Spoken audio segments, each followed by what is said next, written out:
Facebook খুললেই যেন দেখা যায় কুণাল ঘোষ হয় পক্ষে নয় বিপক্ষে, নয় দাদা দ্রুত আরোগ্য কামনা করছি, নয় কুণাল ঘোষ মরে যাক। এই দুটো থাকলেই আমি ধরে নেব যে এই শত্রুপক্ষের কাছেও আমি গুরুত্বপূর্ণ।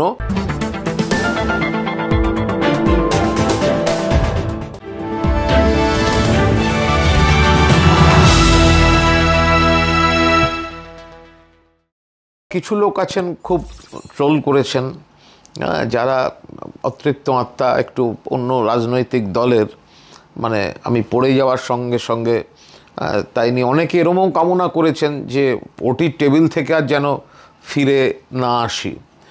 তো এগুলো তাদের রুচির ব্যাপার। আমি শুধু এইটুকু ভাবছি যে আমি দেখলাম যে আমাকে নিয়ে আমার প্রতিপক্ষ, যারা শত্রুপক্ষ, এত রকম গ্রাফিক্স, এত রকম মিম, এত রকম এআই তারা করেছেন আমাকে হয়তো আমার উপর রাগ দেখাতে, কিন্তু আমার চোখে আমি তাদের কাছে এতটাই গুরুত্বপূর্ণ এবং এতটাই প্রাসঙ্গিক যে কুণাল ঘোষকে আক্রমণ না করে তারা থাকতে পারছে না। ফলে আমি খুব এনজয় করছি যে তারা কোনো আক্রমণ করলে কুণাল ঘোষ পড়ে গেলেও সেটা তাদের কাছে টপিক, সেই টপিকে করতে গিয়ে সেখানে আবার মানে মানে পা ভাঙার ছবি, হ্যান ছবি, ত্যান ছবি, নানা রকম করে, কিন্তু আমি খুব এনজয় করেছি গোটা সময়টায়। ফেসবুক খুললেই যেন দেখা যায় কুণাল ঘোষ হয় পক্ষে নয় বিপক্ষে, নয় দাদা দ্রুত আরোগ্য কামনা করছি, নয় কুণাল ঘোষ মরে যাক।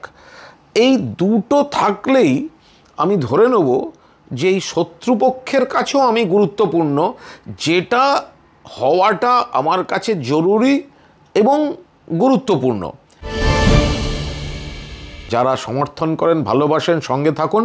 আর যারা দুচক্ষে দেখতে পারেন না, সারা দিন আমার পোস্টে থাকুন, কমেন্ট করুন, গ্রাফিক্স করুন, মিম করুন, কিন্তু আমাকে নিয়েই ব্যস্ত থাকুন। আপনার শয়নে, স্বপ্নে, জাগরণে আপনারা আমাকে নিয়ে অ্যাডিক্টেড হয়ে আছেন। এই অ্যাডিকশানটা আপনাদের চলতে থাকুক। ভালো থাকবেন। নমস্কার।